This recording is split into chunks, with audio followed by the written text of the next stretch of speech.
ፕሬዝዳንት ትራምፕ አንድ ሳምንት ብቻ በቂ ነበር የሚሉለት የሩሲያ ዩክሬን ጦርነት 4 ዓመታትን ገደማ ቢያስቆጥርም የሚያስቆመው ምድራዊ ኃይል አልተገኘም። ጦርነቱን ለማስቆም የመጨረሻ ወሳኝ ሰው ተደርገው የሚቆጠሩት ትራምፕ ያን ማድረግ አልተቻላቸውም። የመሆኑ ደግሞ ፕሬዝዳንቱ የተለያዩ አስተያየቶችን በመሰንዘር በአንድ በኩል ሩሲያን በሌላ በኩል ደግሞ ዩክሬንን እየወቀሱ እስካሁን ዘልቀዋል። አዲሱ የትራምፕ አስተያየት ደግሞ ወቀሳም ይሁን ሙገሳ በውል ለማወቅ አዳጋች ሆኗል። ፕሬዝዳንት ትራምፕ ፑቲንን የወረቀት ነብርም ብለውታል። በተለይም አስተያየቱ ከተባበሩት መንግስታት ጠቅላላ ጉባኤ ጎን ለጎን ዘለንስኪ እንድታቀርብላቸው የጠየቁት የረጅም ርቀት ቶማሃውክ ክሩዝ ሚሳኤል ከአሜሪካ ምላሽ የሚያገኝበት ዕድል ከፍ አድርጎታል። ልዩ መልእክተኛው ኪቴሎግ ደግሞ ፑቲን በዩክሬን ጦርነት ማሸነፍ እንደማይችሉ ያውቃሉ ሲሉ ተደምጠዋል። ወዲህም ዘለንስኪ በዓለም ላይ እንደ ሩሲያ ያለ አሸባሪ የለም ሲሉ ወንጅለዋል። ፕሬዝዳንቱ እንዲያስባላቸው ጉዳይ በሩሲያ በተያዘው ዛፖርዥያ ውስጥ የኒውክሌር ኃይል ማመንጫ ጣቢያ እየገነባች መሆኑን ተከትሎ ነው። ዘለንስኪ ለሁሉም ሰው ስጋት ያሉት በሩሲያ እየተገነባ ያለው የኒውክሌር ኃይል ማመንጫ ጣቢያ ዓለም በዝምታ መመልከት እንደሌለበትም አሳስበዋል።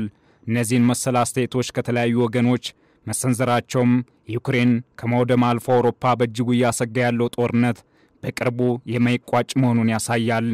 በተለይም የዩክሬኑ መሪ ፕሬዝዳንት ቮሎዲሚር ዘለንስኪ ዓለም ዝም ሊል አይገባውም ያስባላቸው የዛፖርዥያው የሩሲያ የኒውክሌር ጣቢያ ጉዳይ ለዩክሬንና አጋሮቿ ምን አይነት አደጋ አለው? ዩክሬን የጠየቀችው የረጅም ርቀት ቶማሃውክ ክሩዝ ሚሳኤል ጉዳይስ በሩሲያ ዩክሬን ጦርነት ላይ ምን አይነት ዋጋ አለው የሚለውን በዓለም አቀፍ ትንታኔ ዘገባችን እንመለከተዋለን። አበረ ስሜነ ነኝ። የኒውክሌር ኃይል በታጠቀ ወታደራዊ አቅሟ ከዓለም ግንባር ቀደም የሆነችው ሩሲያ 20 በመቶ የሚሆነውን የኤሌክትሪክ ኃይል የምታመነጨው ከኒውክሌር ኃይል ነው። ሀገሪቱ በአጠቃላይ ከ30 በላይ የኒውክሌር ማመንጫዎችን ገንብታለች። በሩሲያ ባለቤትነት የሚተዳደረው ሮሳቶም የኒውክሌር ኩባንያ ደግሞ በዓለም አቀፍ የኒውክሌር ኃይል ገበያ ውስጥ ዋና ተዋናይ ነው። እንደ ቱርክ፣ ህንድ፣ ግብፅና ሌሎች ሀገሮች ውስጥ የኒውክሌር ኃይል ማመንጫዎችን ይገነባል። በአሁኑ ወቅትም ሩሲያ በዓለም ላይ ትልቁ የኒውክሌር ጦር መሳሪያ ክምችት አላት። ከ2025 ጀምሮ ወደ 5500 የሚጠጉ የኒውክሌር መሳሪያዎች እንዳሏትም ይገመታል። ይህ በሆነበት ሁኔታ ዩክሬን ኔቶንና ሌሎች አጋሮቿን ደጀን አድርጋ የገጠመችው ጦርነት እንደጠበቀችው የምትቋቋመው አልሆነም። የሩሲያ ባሊስቲክ ሚሳኤልና ሰው አልባ አውሮፕላኖች የዩክሬኑ ፕሬዝዳንት መቀመጫ የሆነችውን ኪየቭ ድረስ ለማንኳኳት ችለዋል። እርሳቸው ለጥቂት የተረፉበት አጋጣሚ እስከ መፈጠር የደረሰበት ጊዜ መኖሩም የቅርብ ጊዜ ትዝታ ነው። በአሁኑ ወቅትም ጦርነቱ ተፋፍሞ ከመቀጠሉ ባለፈ ለአውሮፓ ስጋት መሆኑ ከመቼውም ጊዜ በላይ ጨምሯል። ከዚሁ ጋር በተያያዘ ዴንማርክ በመከላከያ ደህንነቷ በኩል ሩሲያ በቀጣዮቹ 5 ዓመታት ውስጥ መጠነ ሰፊ ጦርነት እንደምትከፍት ደርሼበታለሁ ያለችውን መረጃ ይፋ በማድረግ ያስጠነቀቀች ቢሆንም ጦርነቱ ግን ከሀገራቱ አፍንጫ ስር የደረሰ ይመስላል። ይህንኑ ተከትሎም የአውሮፓ ህብረት ከፍተኛ ዝግጅት ማድረግ እንደሚያስፈልግ እየገለጸና መሰል ዝግጅቶችን እያደረገ ይገኛል። ዳሩ ሰርገኛ መጣ በርበሬ ቀንጥሱ አይነት ቢሆንም ነገሩ እናም በአሁኑ ወቅት ዘለንስኪ ያቀረቡት ክስም ሆነ ማሳሰቢያ ቀድሞ በዝግጅት ለተጠመደው አውሮፓ በፍርሃት የሚያረድ ነው።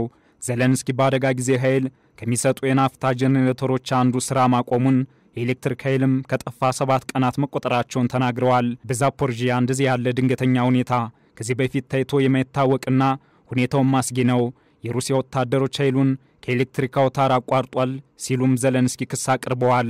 ይህ ለሁሉም ሰው ስጋት ነው። ሩሲያ አሁን እያደረገች ያለውን በዓለም ላይ አንድም አሸባሪ ደፍሮ አያደርገውም ብለዋል። ፕሬዝዳንቱ ይህንኑ ጉዳይ ዓለም በዝምታ መመልከቱ ትክክል አይደለም ባይ ናቸው። ዘለንስኪ እንዲህ ያስባላቸው ጉዳይ በዛፖርዥያው የሚገኘው የኤሌክትሪክ ኃይል ጣቢያ በአውሮፓ በትልቅነቱ የሚስተካከለው ባለመኖሩ ነው። በአሁኑ ጊዜ ምንም አይነት ኤሌክትሪክ ኃይል አያመነጭም። ግጭቱ ከጀመረበት ጊዜ አንስቶ ኃይል ማመንጫው ከኤሌክትሪክ መረቡ ጋር ያለው ግንኙነት ሲቋረጥ ይህ ለ10ኛ ጊዜ ነው። ወዲህም የሩሲያ ጥቃት የበረታባቸው ዘለንስኪ ባለፈው ሳምንት ከተባበሩት መንግስታት ጠቅላላ ጉባኤ ለትራምፕ ያቀረቡት የክሩዝ ሚሳኤል ጉዳይ ትኩረት እንዲሰጠው የሚያሳስብ ነው። በእርግጥም ዘለንስኪ በጽኑ እየሻቱት ያለው ሙሉ መጠሪያው ቢጂኤ 109 ቶማሃውክ የተሰኘው ቶማሃውክ ክሩዝ ሚሳኤል ዩክሬን መታጠቅ የምትችልበት አጋጣሚ ከተፈጠረ ዩክሬን ሞስኮ ድረስ ዘልቆ በመግባት መምታት ይቻላል። ይቻላታል ተብሎም ይታመናል። ይህ የረጅም ርቀት ክሩዝ ሚሳኤል ከባሊስቲክ ሚሳኤል በላይ የተራቀቀ መሆኑም ይነገርለታል። በአሜሪካ የባህር ኃይል ጥቅም ላይ የዋለው ይህ የጦር መሳሪያ ሀገሪቱ ከምትመካባቸው የሚሳኤል አይነቶች አንዱ ነው። በሰርጓጅ መርከቦች መጓጓዝ የሚችለው ቶማሃውክ ክሩዝ ሚሳኤል መሬት ላይ ኢላማዎች ለመምታት የሚያግደው ኃይል የለም። እስከ 2500 ኪሎ ሜትር ርቀት መምዘግዘግ ከመቻሉም በላይ በሰዓት 890 ኪሎ ሜትር የመክነፍ አቅም ያለው መሆኑ በተለይም ጭንቅ ውስጥ የምትገኘው ዩክሬን አጥብቃ እንድትፈልገው አድርጓታል። ከዚህ በተጨማሪም የቶማሃውክ ክሩዝ ሚሳኤል ተፈጥሯዊ የመሬት አቀማመጥ እንቅፋት እንዳይሆንበትና ከኢላማ ሳይደርስ እንዳይቀር በልዩ ጥበብ እንደተሰራም ይነገርለታል። በተጨማሪም ቢያስፈልግ ከባህር በላይ ቢያስፈልግ ከሰርጓጅ መርከቦች ላይ መተኮስ የሚችል መሆኑም የበለጠ ምቹ ያደርገዋል። ከዶናልድ ትራምፕ ጋር ጥሩ ወዳጅነት ያላቸው የፊንላንድ ፕሬዝዳንት አሌክሳንደር ስቱብ ትራምፕ የሩሲያውን መሪ ቭላዲሚር ፑቲን ለመጉዳት የሚጠብቁት ምቹ ጊዜ ብቻ እንደሆነ ያምናሉ። አሌክሳንደር ይህንን ማለታቸው ትራምፕ ለዩክሬን ቶማሃውክ ክሩዝ ሚሳኤል ሊሰጡ እንደሚችሉ የተሰማው ፍንጭ ወደ እውነት አቅርቦታል። ስቱብ አመክንዮ ሲያቀርቡም ትራምፕ ከሩሲያ ጋር መደራደር እንደማይሰራ በማየቱ ዛቻውን ወደ ተግባር ለመለወጥ ተንቀሳቅሷል የሚልም ነው። እንደርሳቸው ከሆነም አሁን ነገሮች ተቀይረዋል። ጥያቄው እርምጃው ምን ያህል ትልቅ እንደሚሆን ብቻ ነው። የዩክሬን ጠንካራ ደጋፊ የሆኑት የፊንላንድ ፕሬዝዳንት አሌክሳንደር ላለፉት 2 ሳምንታት ፑቲን ከትራምፕና ከሌሎች የአሜሪካ አስተዳደር አካላት የተሰነዘረባቸውን ትችት ደስታ እንደሰጣቸውም አልደበቁም። በቅርቡ እርምጃ መውሰድ አለበት የሚለው የፖላንድ ጠቅላይ ሚኒስትር ግፊትም ሩሲያ በአውሮፓ ላይ የደቀነችውን ስጋት የሚያሳይ ነው። የፖላንድ ጠቅላይ ሚኒስትር ዶናልድ ቱስክ በአውሮፓ ህብረት የመሪዎች ጉባኤ ላይ በአውሮፓ መከላከያ አማራጮችን ንግግር አድርገዋል። በዚህ ንግግራቸው የአውሮፓ ህብረት ሀገራት ወደ ተግባር እንዲሸጋገሩ በማሳሰብ ዛሬ እርምጃ ለመውሰድ ዝግጁ ካልሆንን በጣም እናረፍዳለን ሲሉ ማስጠንቅቀዋል። ፖላንድ ቀደም ሲል 12 የሩሲያ ሰው አልባ አውሮፕላኖች አየር ክልሏን ጥሰው ከገቡ በኋላ የበረራ መከላከያ ቀጠና እንዲተገበርም ጠይቃ ነበር። ዩክሬንና አጋሮቿ ክሳቸውን አጠናክረው በመቀጠል ስጋታቸውን እየገለጹ በሚገኙበት በዚህ ወቅት የአሜሪካ ልዩ መልእክተኛ ፑቲን በዩክሬን አሸናፊ መሆን እንደማይችሉ ያውቃሉ ማለታቸው አነጋጋሪ ሆኗል። የአሜሪካ ልዩ መልእክተኛ ኪት ሄሎግ በዋርሶ የደህንነት መድረክ ላይ ሲናገሩ ሩሲያ በዚህ ጦርነት አላሸነፈችም ብለዋል። ምንም እንኳን እርሳቸው ይህን ቢሉም ትራምፕ ደግሞ በፑቲን ደጋግሞ ማዘናቸውን የተናገሩት እንዲያውም ፑቲንን ትራምፕ የወረቀት ላይ ነብር ነው ያሏቸው። ሩሲያ ካለፈው ሳምንት ጀምሮ በዩክሬንና አጋሮቿ የተደገሰላት ስላለው ሁኔታ ፑቲን አጠር ያለ የመልስ ምታቸውን በትናንትናው ዕለት ሰንዝረዋል። ቭላዲሚር ፑቲን ሩሲያ በዩክሬን ጦርነት ታሸንፋለች ብለዋል። ፑቲን ይህንን ያሉት ዜሌንስኪ ለዶናልድ ትራምፕ የረጅም ርቀት ሚሳኤሎችን የመጠቀም ጥያቄ ማቅረቧን ተከትሎ ነው። ፑቲን በተንቀሳቃሽ ምስል ባስተላለፉት መልእክት የኛ ተዋጊዎችና አዛዦች በማጥቃት ላይ ናቸው። በተጨማሪም የጽድቅ ጦርነት ሲሉ የጠሩት ፑቲን ሩሲያ ጠንክራ እየሰራች ነው ብለዋል።